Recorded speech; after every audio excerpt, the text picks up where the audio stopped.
Alright, my name's David. I'm actually from Singapore, in Bangkok for a holiday.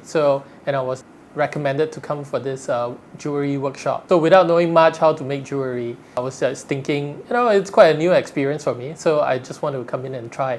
I came to this place called Avalon. It's Avalon Jewelry. It's quite near the MRT, Yacht MRT.